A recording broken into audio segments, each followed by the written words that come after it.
نحن اليوم نناقش مشروع التفويض إلى رئيس الجمهورية. أنا شخصيا، وهذا رأيي الشخصي، لا أرى مانع في ذلك، لأن هذا سيسهل الإجراءات وسيعطي أكثر سرعة للإصلاحات، خاصة في الظروف الصعبة والاستعجالية التي تعيشها بلادنا.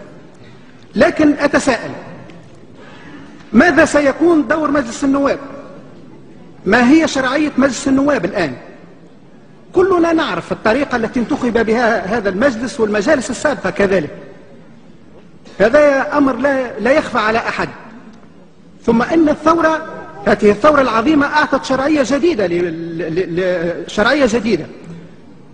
فمن حق الشعب التونسي الذي قام بهذه الثورة أن يكون له مجلسا ممثلا بحق له ولطموحاته، وهذا أقولها بكل صراحة لا يتوفر في مجلسنا الحالي.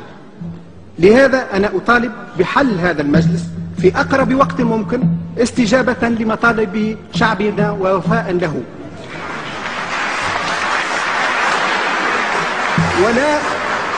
ولا أرى مبررا ولا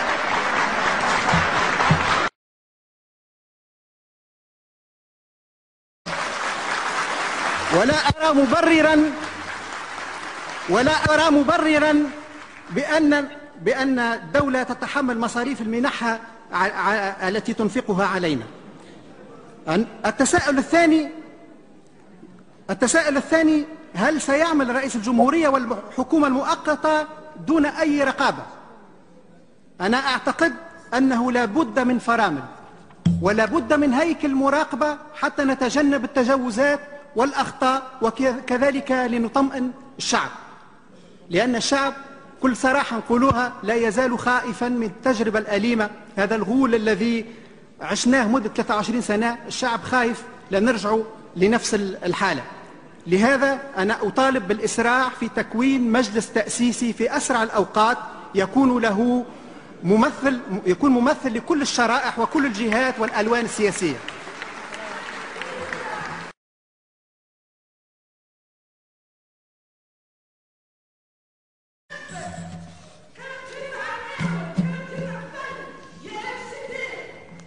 من فضلك عايشك، من فضلك يا زميلة، من فضلك يا زميلة، من فضلك.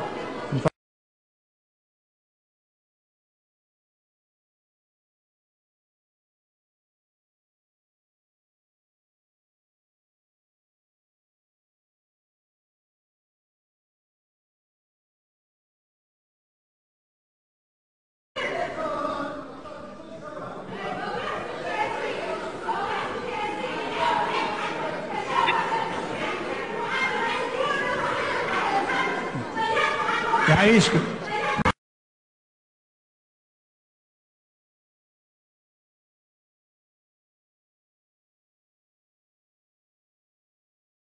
ونحن هذا رئيس حكومة متفاهم، رئيس قلب وشعب، ورئيس بطل على الدين وبس عزوزة والشايب.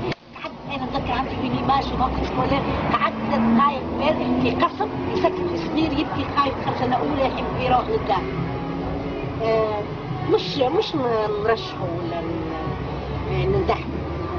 لو ثم حاجة نعبر بها أكثر من أني نمدح لغي به وباختيار، لأني أنا مش زي ما أقدرش بدل قريت المشروع. لا.